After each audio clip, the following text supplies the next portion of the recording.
Então, penso que podemos começar. Olá, boa tarde a todos e obrigado por estarem aqui presentes nesta que é a primeira conversa inserida no programa de comemoração dos 50 anos da Faculdade de Economia da Universidade de Coimbra. Hoje estamos aqui reunidos para falar sobre alterações climáticas e sustentabilidade. Eu iria começar por dar uma breve apresentação dos nossos convidado e convidadas. Mais à direita temos a doutora Paula Lopes, que é docente aqui na Faculdade de Economia, é investigadora do Centro de Estudos Sociais e o seu trabalho centra-se em temas como dinâmicas de intervencionismo global, incluindo missões de paz, políticas de apoio ao desenvolvimento e governação internacional da água. Penso que é isso, certo, doutora? Muito obrigada pela sua presença. Ao meu lado tenho a professora doutora Luísa Schmidt, socióloga e investigadora principal do Instituto de Ciências Sociais da Universidade de Lisboa e que integrou a equipa que introduziu a Sociologia do Ambiente em Portugal, tanto na investigação como no ensino e na articulação entre academia e sociedade, e já recebeu diversas distinções. Obrigada pela sua presença, doutora. À minha esquerda, o professor Dr. Eduardo Barata, também docente aqui da faculdade e investigador do Center for Business and Economics Research. Estuda as áreas de economia ecológica, economia financeira, energia, política ambiental, sustentabilidade, entre outras. Muito obrigada pela sua presença.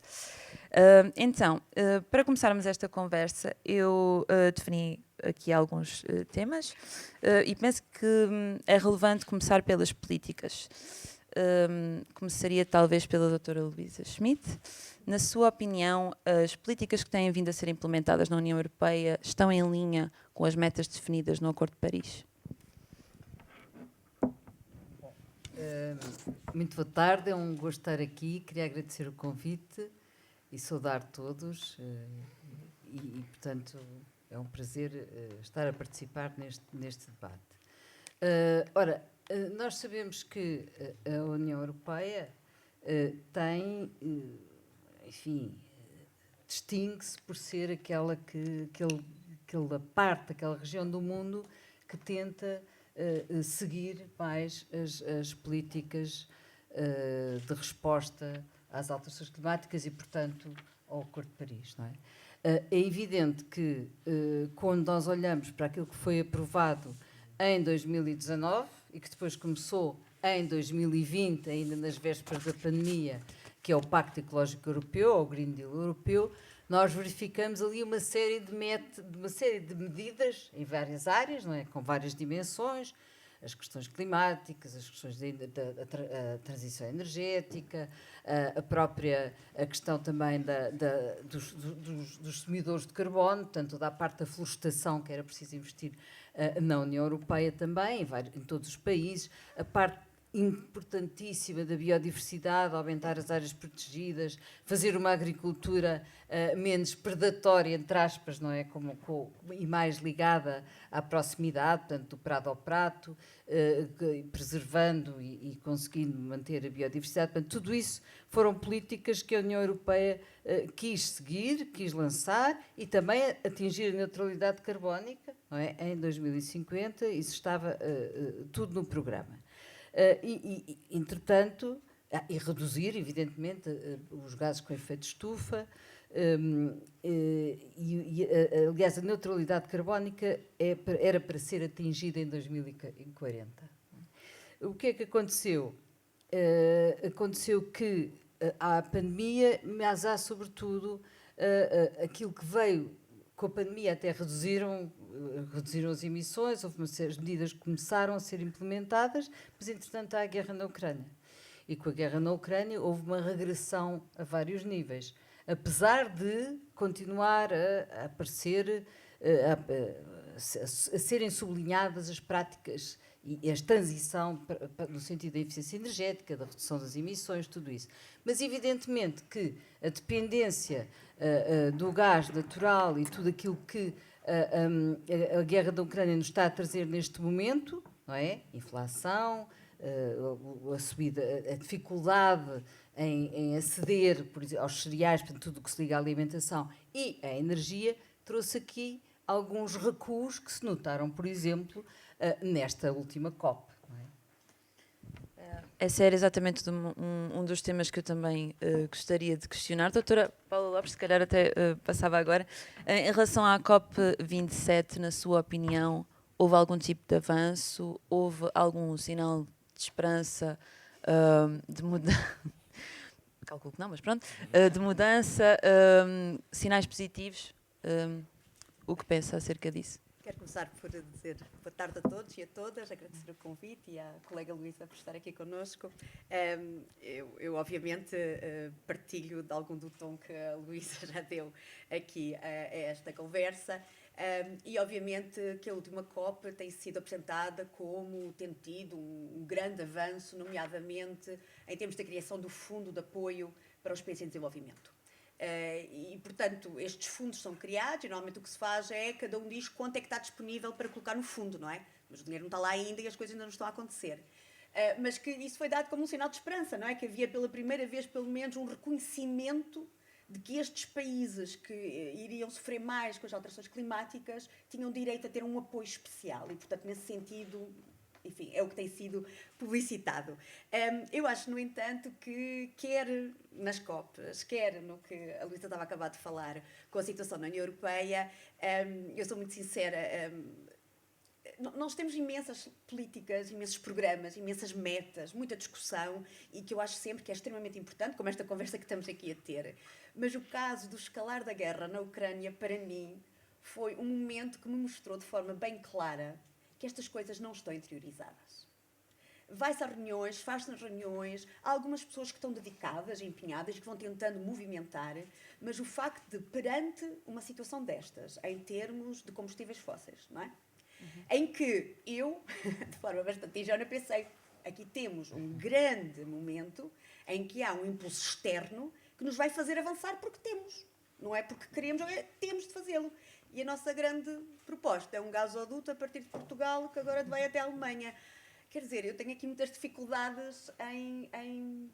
Eu vejo esperança, mas tenho dificuldades em realmente que as ações estejam aqui de forma articulada com realmente o que é combinado, o que é acordado em termos de metas.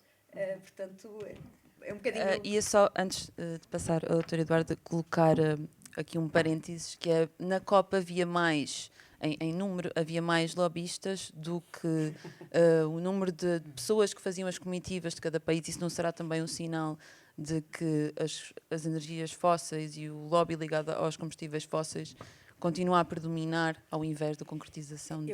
Eu queria aqui dizer uma coisa. Eu normalmente, quando trabalho sobre as negociações das alterações climáticas, gosto muito de comparar com as negociações que foram tidas quando foi para, e que ainda estão em curso em termos da implementação da camada de ozono. Porque começaram na mesma década as discussões e há aqui 2 ou 3 pontos que são semelhantes, com exceção de algumas vozes dissonantes, à identificação de um problema e à identificação de qual é o objetivo que se tem de atingir para resolver o problema. Mas no caso da camada de ozono, para além de também haver um consenso sobre como fazer, como atingir esse objetivo, houve um grande papel dos atores económicos. Os atores económicos, não logo de início, mas uns anos depois, conseguiram apresentar-se nas negociações com tecnologia alternativa para eliminar os CFCs, que permitiu essa disseminação e, muito rapidamente, eles foram faseados. Foram aprovadas regras comerciais extremamente rígidas para quem negociasse no mercado negro este tipo de coisas. E aqui nós não conseguimos ter isso. Há muitos atores económicos, não há só um grupo, portanto há vários, há uma dispersão, e que perdem muito, não é? Em termos... Alguns estão a trabalhar nas duas coisas, não é? Continuam com os combustíveis fósseis, mas também já estão a trabalhar em renováveis, mas ainda há muito dinheiro, não é? Muita dinâmica comercial nessa área e, portanto, eu acho que o que está a referir de haver mais lobistas tem um bocado a ver com isso, não é? Posso acrescentar uma coisa rápida sobre isso? Sim, só passar aqui um bocadinho a palavra, já regressamos, doutora Luísa. Já que o doutor Eduardo também é a sua área mais ligada a isto especificamente, a economia ecológica, na sua opinião é possível compatibilizar esta vertente económica e de mercado com o que se pretende que sejam as metas ambientais? Conforme estava a falar também a doutora. Numa perspectiva económica, bem, antes de mais, muito boa tarde a todos. É a primeira vez que falo, quero agradecer o convite para aqui estar. É de facto uma ocasião importante. Agradeço à Faculdade de Economia, à organização deste evento, à oportunidade de estar, de fazer parte como ator principal das comemorações dos 50 anos da FEUC. O cenário está fantástico. Acho que esta que é uma oportunidade de facto muito que nos orgulha a todos enquanto comunidade da Faculdade de Economia, e portanto não quero deixar de sublinhar a minha satisfação pessoal por poder de algum modo contribuir também para esta realização que se vai prolongar ao longo de todo este ano e que começou no dia 2 de dezembro e que terminará no próximo dia 2 de dezembro.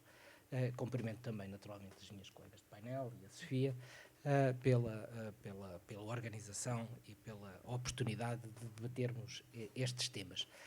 Relativamente à sua questão, do ponto de vista económico, não há alternativa. Isto é, se é possível compatibilizar. A bem ou a mal vamos ter que compatibilizar.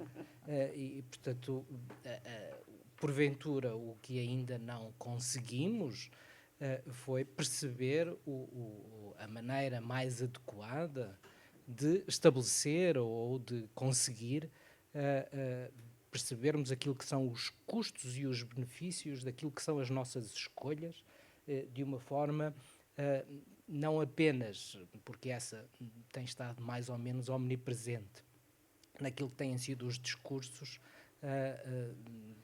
nomeadamente destes organismos, da COP, numa perspectiva intergeracional, mas também numa perspectiva mais dinâmica e intergeracional. Ou seja, no fundo o que eu estou a dizer é que mais tarde ou mais cedo nós vamos necessariamente ter que pagar o preço pelas escolhas que neste momento estamos a fazer e pelo facto de estarmos a adiar aquilo que podem ser decisões mais ou menos urgentes. Na verdade, a política, ou a parte mais nobre da política, visa ajudar-nos a estabelecer um caminho para um futuro mais próspero e para uma satisfação das necessidades mais completa. Mas o que a política tem vindo a fazer, e aquilo que a COP também foi muito exemplar na forma como deixou perceber os compromissos e o caminho para esses compromissos, é que o que nos limitamos a fazer é a resolver problemas de curto prazo e problemas do imediato, e portanto são de facto restrições como as que têm a ver com o conflito na Ucrânia ou questões mais específicas que possam ter a ver com escassez de uma determinada matéria-prima, ou de um problema como a pandemia, ou de uma questão como os problemas da desflorestação na Amazónia, que despertam a atenção dos atores e justificam soluções que de facto se têm limitado àquilo que são estratégias para resolver problemas de curto prazo. E este problema que nos mobiliza hoje aqui é de facto um problema que tem características diferentes. Diferentes na medida em que ele é um problema global, mas exige de cada um de nós uma política e uma ação que é individual, por um lado, e por outro lado ele é um problema que tem uma dimensão intertemporal, mas aquilo que temos que fazer é hoje, porventura, prevenirmos custos cuja fatura não aparece no dia a seguir, aparece desfasada no tempo. E isso torna, de facto, mais exigente toda a negociação, não é? Porque o que nós queremos, quer dizer, é muito difícil. E a questão do fundo, que a colega Paula já aqui referiu, ele pretende também, de algum modo, suprir aquilo que é uma das deficiências mais óbvias. Isto é muito difícil convencer alguém que ainda não satisfez ou ainda não conseguiu aceder a um nível de satisfação das suas necessidades básicas, a necessidade de se empenhar na preservação de determinado tipo de recursos que, porventura, os países mais desenvolvidos desbarataram a uma taxa que o planeta já não suporta neste momento. E, portanto, Sim, e é e necessário precisamente compensá-los essa por questão isso, não é? do fundo, eu penso que era algo que a doutora Luísa Schmidt também queria há pouco comentar, quando falámos de, não são dos lobistas, mas desta medida de compensação dos países economicamente mais desfavorecidos, penso que era isso que há pouco Sim, isso desejava comentar. sim, era, primeiro uma coisa, primeiro o facto de se ter feito esta COP num país como o Egito, onde não há democracia, gerou também este problema grave de acabar por haver mais lobistas do que ambientalistas, por exemplo, e do que sociedade civil. Ao contrário do que aconteceu, por exemplo, em Glasgow, não é? Isso foi um facto que é importante sublinhar, de facto, e agora vai ser em Abu Dhabi, vamos ver como é que vai ser o sultão, como é que ele vai, a próxima COP vai ser nessa zona. Portanto, realmente em África era preciso, nós sabemos que é preciso mudar, as regiões têm que mudar todos os anos, não é? Desde que existe a COP em 1994, mas podia-se ter escolhido outro país da África onde não há com democracias, portanto não se fez isso. E isso acabou por criar esse facto dos interesses do carbono estarem com muito mais bem representados pelos seus lobistas.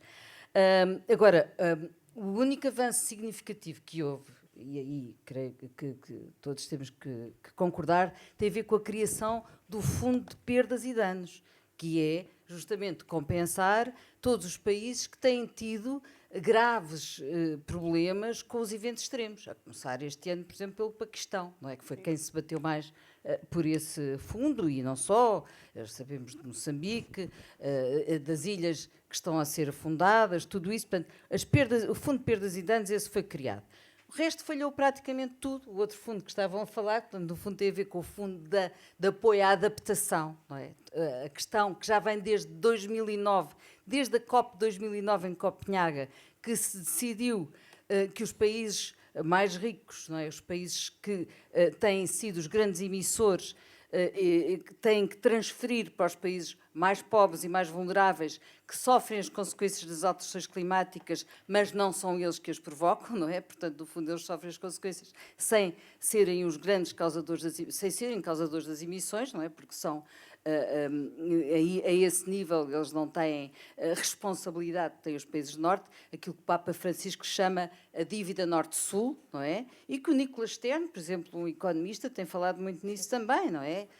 Que é necessário que os países do Norte compensem os países do Sul e, sobretudo, que os ajudem a adaptar-se àquilo que vão ser os impactos das alterações climáticas para causar menos danos, para não terem as perdas económicas e sociais e humanas que têm tido. Não é?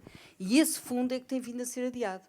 Parecia que em Paris, quando voltou a ser considerado que são 100 bilhões de dólares por ano de transferência para esses países, em Paris isso ficou decidido, mas depois tem vindo a ser adiado e agora também não ficou ajustado. Alguns países, como a Dinamarca e outros, decidiram que iriam dar, mas é uma coisa atomizada, não é o conjunto dos países que o devem fazer.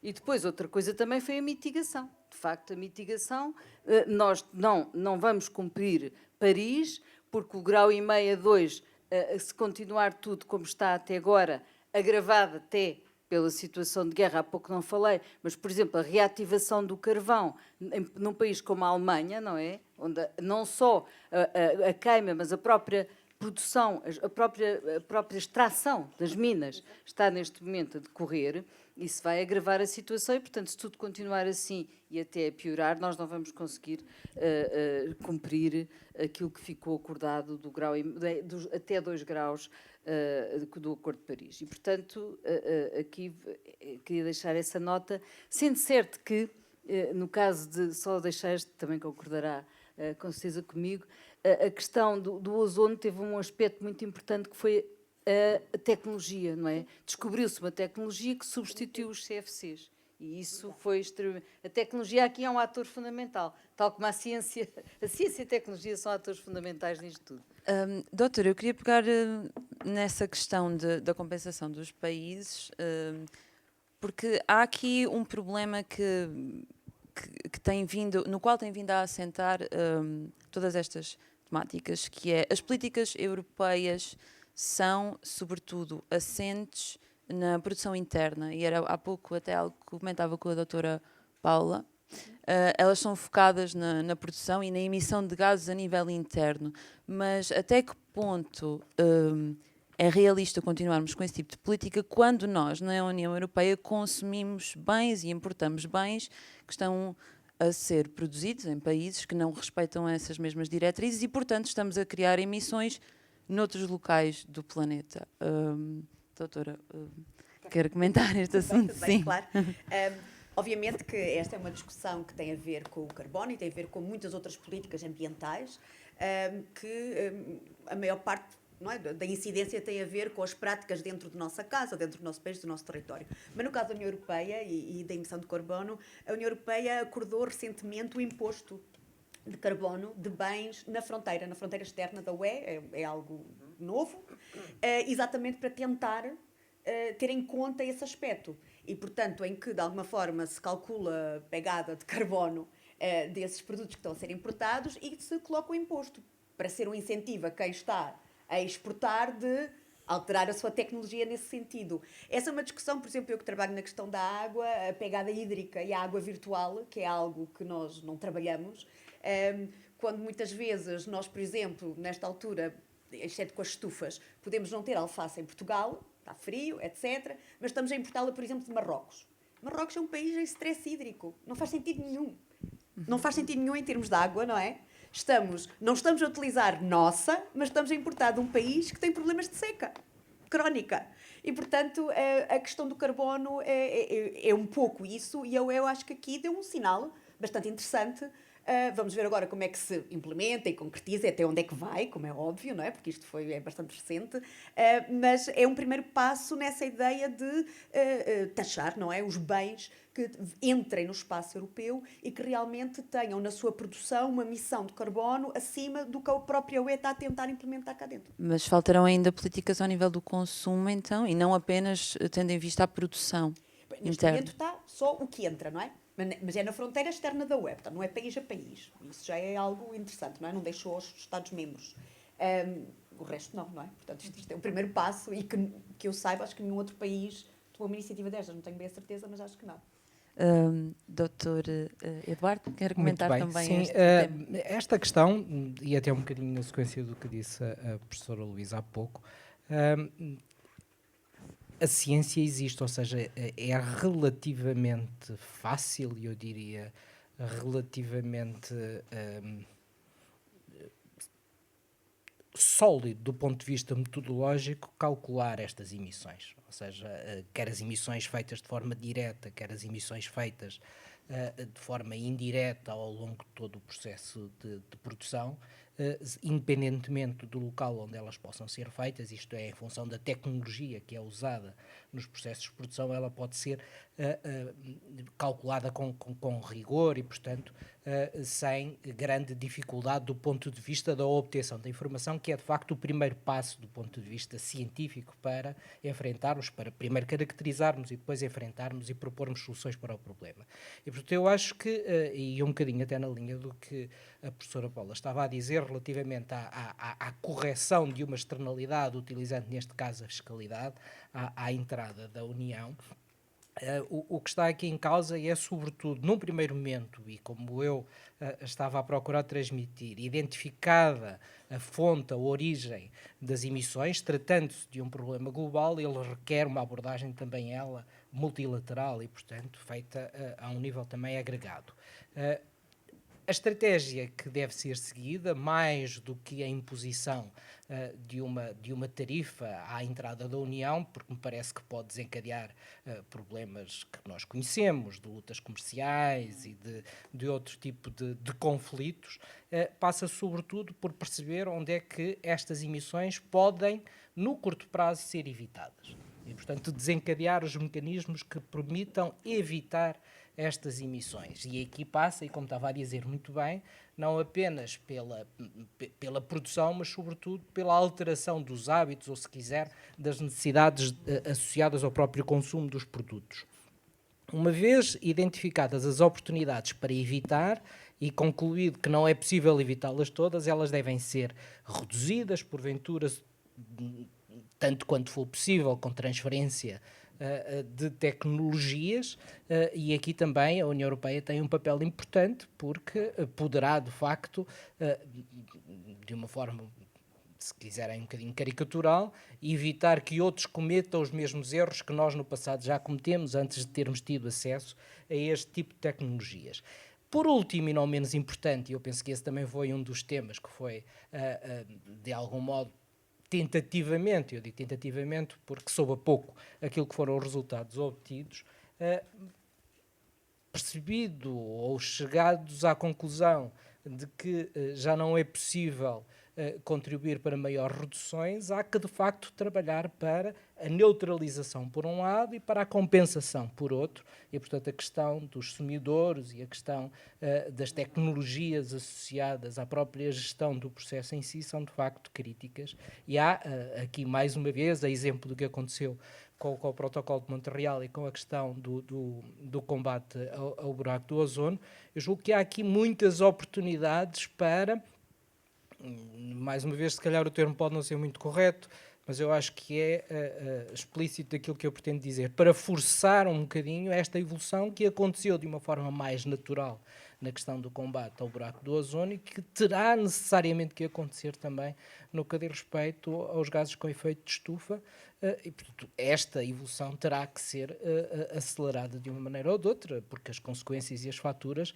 vão necessária e inevitavelmente aparecer. Doutora Luísa Schmidt, nós temos estado a falar da União Europeia, mas no que respeita ao caso concreto de Portugal, também temos algumas políticas em linha com a nossa integração europeia, mas no seu ponto de vista, o que é que tem sido bem e mal feito no nosso país? Eu só queria acrescentar mais uma nota claro. sobre esta questão que a professora falou e o doutor também, é que no Pacto Ecológico Europeu havia que são praticamente 10 dimensões, havia uma dimensão muito importante, que é justamente a dimensão externa. Portanto, a União Europeia, naquela altura, quando fez, em 2019, quando concebeu o Pacto Ecológico Europeu, uma das coisas que queria era, na sua relação com o Mercosul, com os países do Sul, criar uma relação que, no fundo, fosse desde a transferência de tecnologia até à capacitação, de modo a não criar outros problemas, por exemplo, nesses países, justamente para não aumentar, para não os onerar e para não criar mais problemas sociais e económicos em países que já são vulneráveis, e justamente instalando uma taxa naquilo que importamos, não é? Portanto, no fundo, há aqui um lado protecionista, mas era não ir tanto pelo lado protecionista, mas ir mais pelo lado, venham connosco noutro caminho mais sustentável, e sobretudo no Mercosul estava a ser feito um grande esforço a esse nível, que eu espero que continue. Quer dizer, isso é uma das dimensões importantíssimas do Pacto Ecológico Europeu, que neste momento, como todos nós sabemos, continua a um ritmo mais vagaroso, não é? E nós sabemos que nesta área devagar não se vai ao longe, mas que espero que continue vigente e que continue a andar. Agora, em relação a Portugal, o que é que nós temos? Realmente, nós tivemos, a partir o programa E4, que é aprovado ainda no governo de António Guterres, que no fundo vai dar origem depois a todo o cluster das energias renováveis, que foi algo muito importante que sucedeu em Portugal, sobretudo, portanto, essa aprovação em 2001, esse programa, e depois, a partir de 2005, efetivamente, começa a criar-se esse novo cluster, que são as energias renováveis, sobretudo a eólica, não é? Porque nós sabemos que temos um grande avanço na eólica, mas não tivemos no solar. Vamos ver agora como é que está a começar, neste momento, a expandir-se a energia solar. Seria muito interessante aqui termos modelos que não concentrassem excessivamente em grandes centrais, mas sim que democratizassem e descentralizassem a produção de energia solar. Na questão da mobilidade, mais de 65% dos portugueses utilizam o carro todos os dias para se deslocar, para trabalho, para compras, etc. Portanto, isto é brutal, não é? E, portanto, esse é um dos problemas. Outros problemas têm a ver, e isso está ligado também à questão do ordenamento do território, ou seja, do desordenamento do território e com tudo o que isso implica. Já lá vamos, que eu também gostaria de tocar nesse assunto. Antes de passar à doutora Paula, Sim, doutora Eduardo, eu queria queria só comentar de esta forma questão. muito breve, aqueles que me conhecem sabem que eu tenho assumido de facto responsabilidades nesta questão dos transportes recentemente e, portanto, não serei uma pessoa muito popular na cidade de Coimbra nestes dias, sobretudo é resultado das obras que atravessam todos os cantos da cidade. Na verdade, os transportes são um dos exemplos que eu tinha. Tenho 2 exemplos para demonstrar, no fundo, aquilo que nos permite caracterizar a dimensão, isto é, a origem dos problemas e certamente também parte daquilo que é o caminho que temos à nossa frente. Os transportes são responsáveis por cerca de 1/4 das emissões de CO2 na Europa. E usando um bocadinho os números que a professora Luísa também já tinha referido, isto é, considerando 90 como ano base, nós podemos assinalar um comportamento positivo em todos os setores, em todas as atividades responsáveis pela produção de CO2, que são em números agregados, basicamente, a produção de energia com 40%, a atividade industrial com 15%, o setor residencial com 12%, os transportes cerca de 30%. E na verdade, todos eles tiveram um comportamento positivo no período de 1990 até 2022, com exceção dos transportes que, ao invés de diminuir, aumentaram também cerca de 30% relativamente a 1990. Eu tenho aqui, estou a olhar ali para o meu colega Luís Cruz, este é o exemplo mais evidente de um efeito boomerang. O que é que temos aqui a acontecer? O que temos aqui a acontecer é que as emissões por quilómetro percorrido dos carros de passageiros, neste mesmo período, diminuíram cerca de 40%. Passaram de cerca de 140 gramas emitidas por quilómetro percorrido para cerca de 80 gramas por quilómetro percorrido. Não obstante termos um aumento muito relevante do ponto de vista da eficiência da mobilidade, a verdade é que, em resultado de um aumento muito significativo dos quilómetros percorridos, nós tivemos um aumento de cerca de 30% das emissões em resultado da mobilidade de 1990 para o presente. Ou seja, percebemos deste modo que aumentos de eficiência e evolução tecnológica são determinantes, certamente que sim, farão sempre parte da solução, mas são claramente insuficientes. E aqui nós temos que ter não apenas, e isto é obviamente algo que diz respeito a cada um de nós, não é? Nós temos que ter não apenas alterações naquilo que são os nossos comportamentos e as nossas escolhas, mas temos que conseguir, e isto é importante também do ponto de vista das autoridades, ir além do óbvio. Ir além do óbvio é, de facto, permitir às pessoas que tenham capacidade para poderem escolher alternativas que sejam mais sustentáveis. E aqui a questão dos transportes públicos, e regressava então à posição de onde partia, a questão dos transportes públicos é absolutamente decisiva. Em Portugal, a escolha modal, isto é, a distribuição modal, a percentagem das deslocações que é feita em transportes públicos é de apenas 12%. 12% das viagens, o mais baixo da Europa. A média na Europa é de 18%. E, portanto, há aqui, de facto, por um lado, uma situação que nos deve a cada um de nós a responsabilizar e percebermos que alguma coisa de errado estamos a fazer, mas há também, e isto é importante dizê-lo, com uma mensagem positiva, uma oportunidade fantástica de melhoria. Eu acho que a cidade de Coimbra vai, nos próximos anos, ser um bom exemplo daquilo que podem ser, de facto, as transformações associadas a este promover da mobilidade coletiva em todos os seus parâmetros, melhorando claramente não apenas a nossa qualidade de vida, mas a produtividade e a eficiência das nossas economias. Doutora Paula, também para chamá-la agora um bocadinho para este debate, estávamos a falar da mobilidade, mas há bocado a doutora Luísa também referiu as energias renováveis e eu sei que a sua área estará mais relacionada com a água especificamente. Em Portugal, como é que avalia a utilização deste recurso?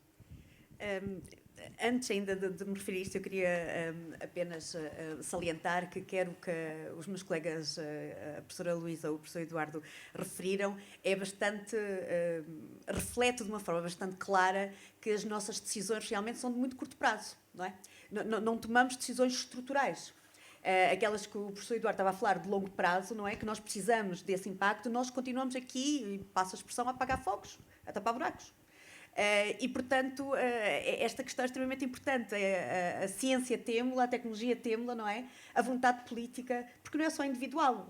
Aquilo que estava a referir, de haver opções, tem a ver também com a vontade política, não é? Do que é que nos põe à frente para podermos optar.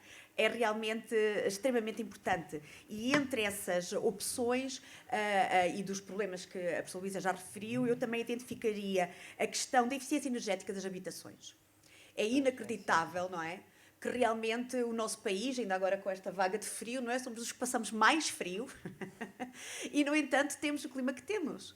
É incrível que realmente não haja uma política efetiva de todos os edifícios públicos terem painéis solares, ter reaproveitamento de águas da chuva, coisas que deveria ser o Estado a dar o primeiro exemplo e depois criar as possibilidades para as pessoas individualmente poderem fazer essas opções. Descentralizar, tal como a doutora Luísa Exatamente. falava. Hoje em dia, se alguém quiser tentar construir uma casa, uma moradia, e tentar pôr os painéis solares e reaproveitar a água das chuvas, o preço que isso comporta, os planos em termos de aprovações, de licenciamento para se conseguir fazer isso, principalmente o reaproveitamento da água das chuvas, é inacreditável. É mesmo desmotivador de sequer se tentar. Os painéis solares estão agora um bocadinho mais agilizados, mas a questão do reaproveitamento das águas da chuva é quase impossível, é mesmo desmotivante. E, portanto, isso parte realmente de decisões políticas estruturais. E então, quando falamos da água, não é? Nós estamos a acabar de sair, não sei pronto, quanto tempo, não é? De uma seca prolongada. E uma das coisas que sempre me faz impressão, não é só em Portugal, como é óbvio, mas vivendo eu em Portugal, é que, em primeiro lugar, o tipo de políticas que são propostas, não é? Vamos fazer mais barragens para ter mais reservatórios. Continuamos a propor soluções que têm a ver com o modelo económico do passado. Não estamos a projetar o impacto que as alterações climáticas vão ter e que não vale nada ter outra barragem se voltarmos a ter uma seca estrutural como a do ano passado. A barragem não vai encher. Portanto, nós temos que repensar um bocadinho, não é? Essa resposta, que por enquanto continuamos a dar, é o momento, é este ano. Pronto, agora choveu, está tudo bem, não é? E depois vemos, temos outra vez seca, depois vem o inverno, talvez volte a chover. Este ano já foi mesmo ali no limite, não é? Já tivemos aqui situações já de transferência, que não foi muito badalado nas notícias, porque ninguém quer dar esse tipo de informação, mas já houve caminhões a encherem em alguns sítios e a levarem a outros sítios, ok? Que é preocupante. Viseu, já não é a primeira vez que isso acontece, e, portanto, todo esse tipo de política, para mim, só faz sentido se nós já tivermos a projetá-la para o futuro. Não é para decidir como até agora, não é? Quando temos situações que já não podemos mudar, ou que é muito difícil mudar, como a impermeabilização das cidades, tudo isso, nós temos que pensar em coisas alternativas. Novamente, estas chuvas agora, se tivéssemos mecanismos de reaproveitamento das chuvas, poderíamos utilizá-las, por exemplo, que eu estou sempre aqui numa grande discussão, para regar os parques públicos, em vez de ser com água tratada. Enfim, há uma série de coisas que poderíamos investir já pensando nesse futuro. Porque realmente este tipo de respostas que continuam presas ao século XX, basicamente, são respostas que são muito, e peço gota a gota. É porque neste momento falta aqui, vamos ali. É preciso realmente termos aqui uma visão um bocadinho estrutural para as nossas respostas já serem respostas para o futuro e não para o problema que temos agora neste momento. Este é importante resolver, como é óbvio, mas com essa visão já de futuro. E realmente quando toca a água, mas quem fala da água, fala da costa marítima, fala da reflorestação, quer dizer, temos aqui imensos problemas porque continuamos a dar a resposta com a situação que temos agora e com o conhecimento que temos do passado, sendo que nós já temos conhecimento de vanguarda, temos projeções, não nos faltam estudos. A questão realmente é essa implementação.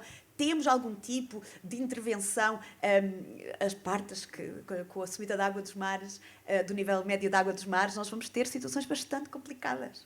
Nós já temos algumas estimativas, 15 km quadrados, 20 km, que já perdemos. Nós temos estimativas. E o que é que nós fazemos? Continuamos a pôr areia nas praias, que é muito importante para termos praia no verão. E aquelas coisas de betão ao pé das marginais, que é para o mar depois não voltar a galgar. Nós precisamos de coisas mais estruturais, porque volta a ser coisas pontuais. Precisamos de projetar a nossa resposta, mas para o que nós já sabemos que aí vem.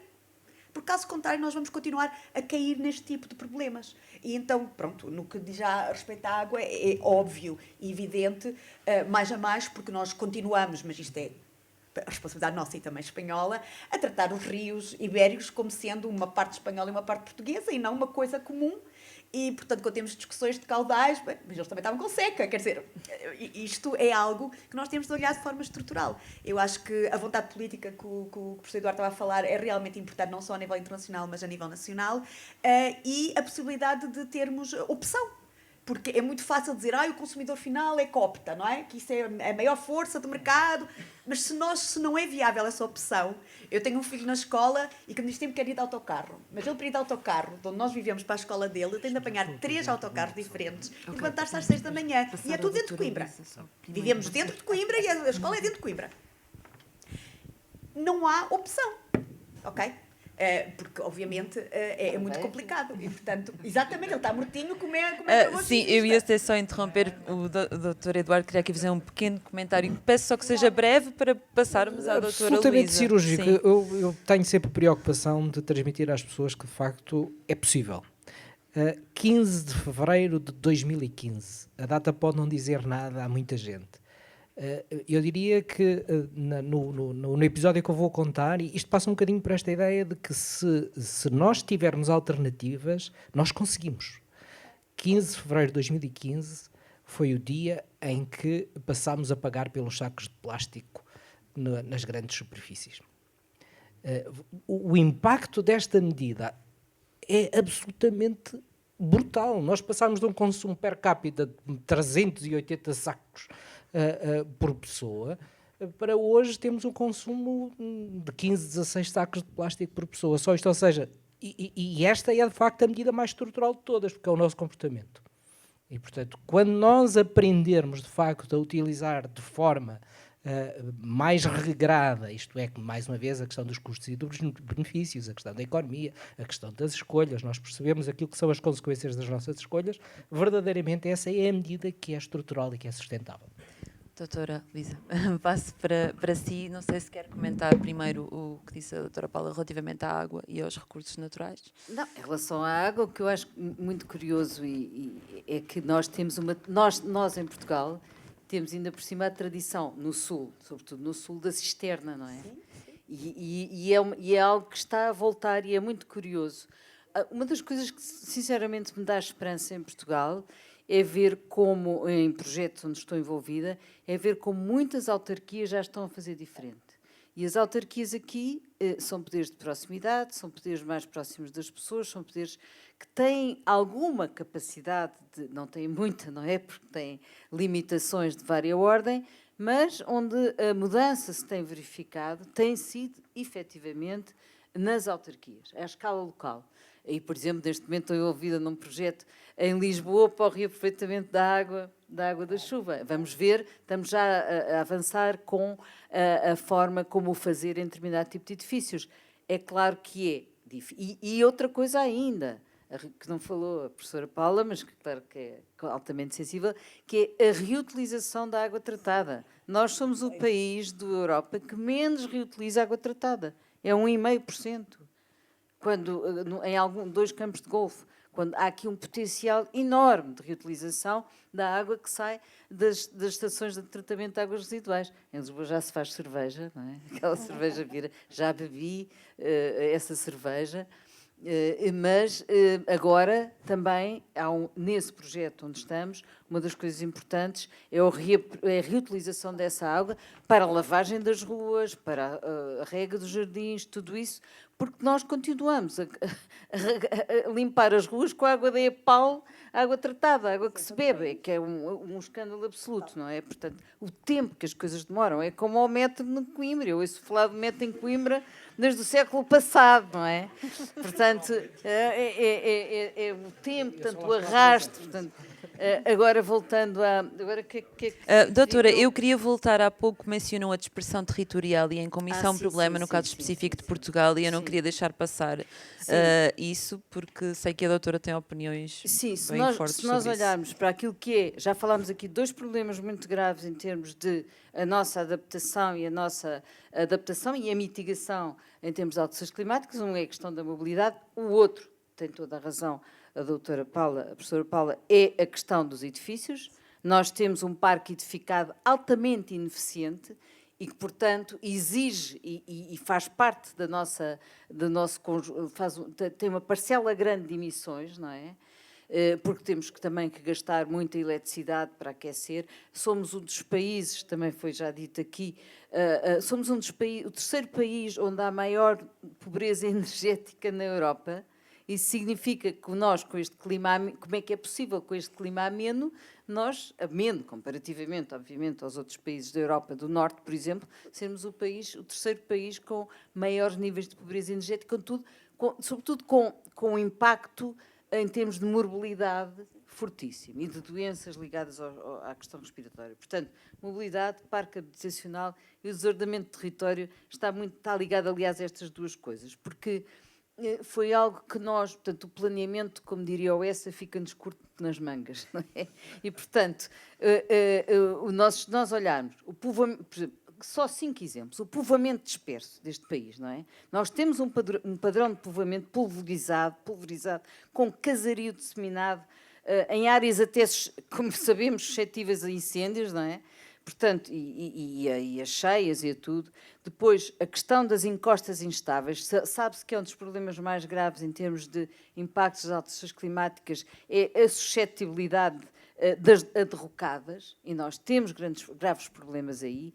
Outra questão, a questão da construção em leitos de cheia. Vimos agora em Lisboa o que é que aconteceu, não é?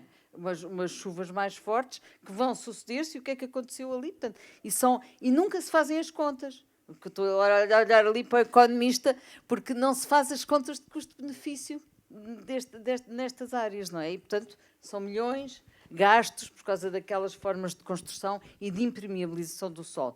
Um quarto aspecto, um povoamento, por seu lado, altamente concentrado em subúrbios que são muito urbanizados, com edificações de muito má qualidade, péssimo desempenho energético e sem nenhuma capacidade de construir lá as amenidades que são fundamentais para as ondas de calor que aí vêm. Portanto, não há espaço para fazer espaços verdes em muitos sítios, e aqui refiro-me sobretudo à área metropolitana de Lisboa e do Porto, e isso é outro problema, e aí estão as grandes faixas, as grandes zonas também de pobreza energética.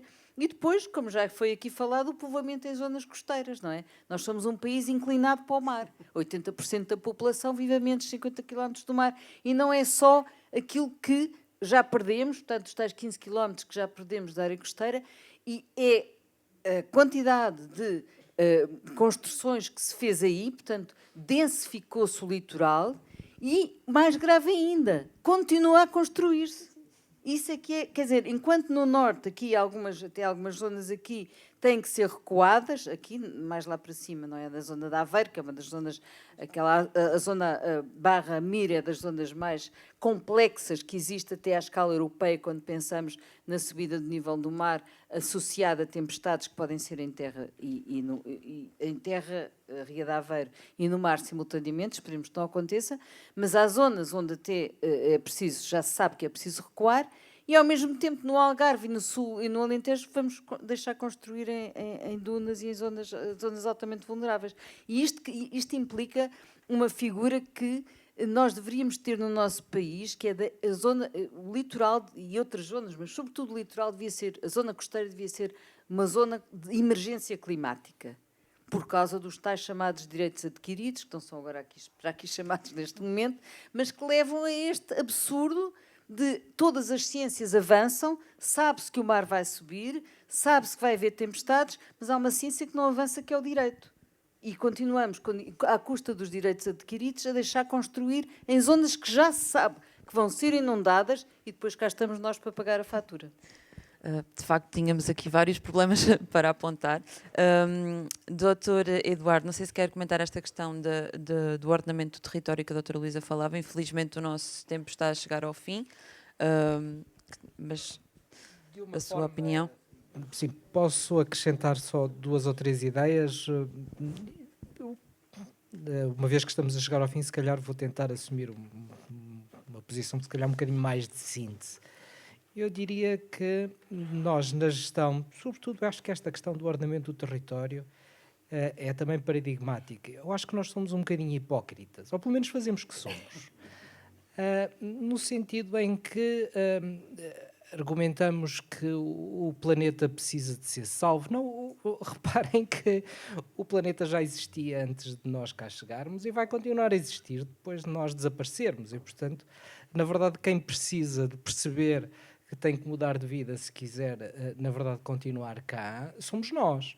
E, portanto, eu acho que, e agora falando como economista, estas questões do ambiente é particularmente importante que as pessoas se comecem a perceber que isto não é uma questão de altruísmo, isto é uma questão de egoísmo.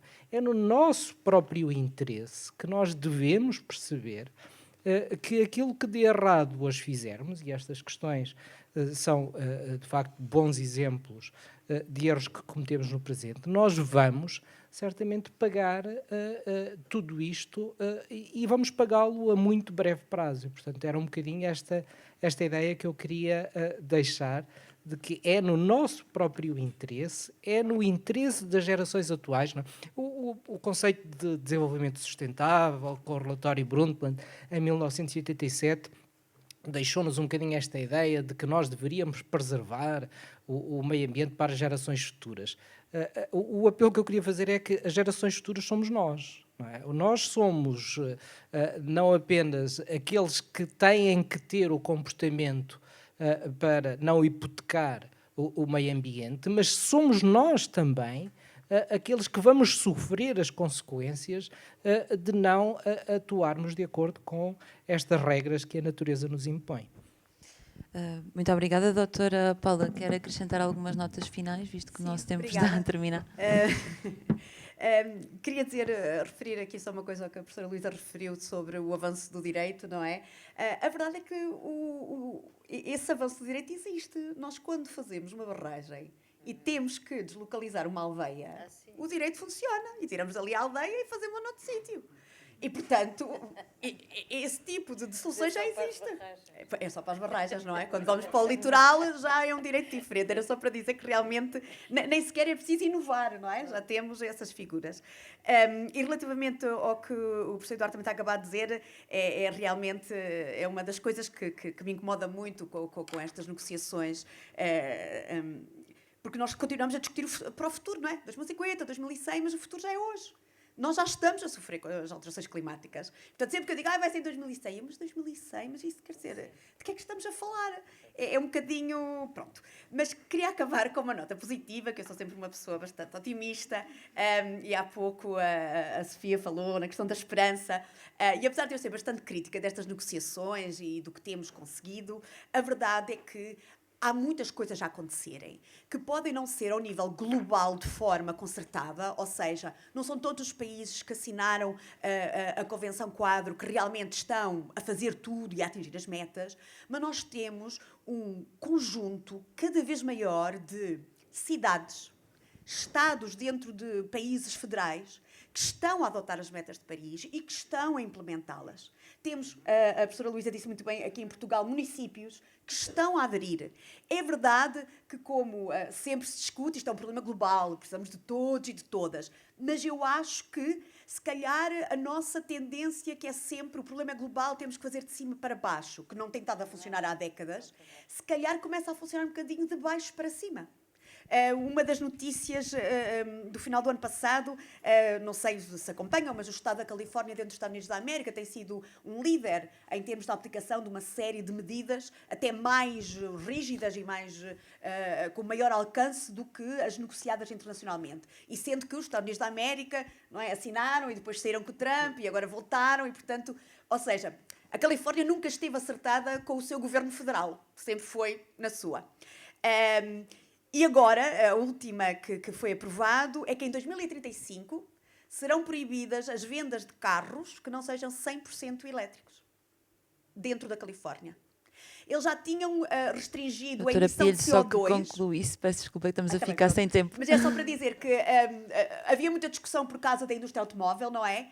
Eles vão perder o mercado. A Califórnia é um estado rico. Eles precisam de carros na mesma. E a indústria automóvel acertou o passo e começou a produzir para poder vender lá. Ou seja, vai haver aqui um incentivo, não é? Porque eles estão a impedir os europeus de entrar lá. Como é óbvio, tem sempre essas questões. Mas há aqui uma rede muito forte de baixo para cima que eu acho que é um sinal de esperança em termos dos objetivos que partilhamos aqui. Só acabar?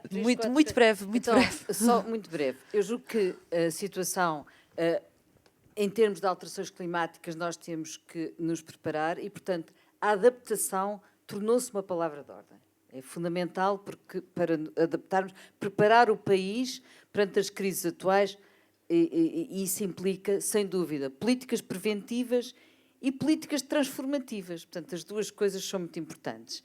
Em todas as escalas de ação, local, nacional, individual, coletivo, doméstico, institucional, público e privado. Portanto, temos que ir para estas escalas. Agora, há aqui algumas coisas que estão a correr, que estão já a decorrer e que nós temos que aproveitar as oportunidades para conseguir levar as coisas para a frente.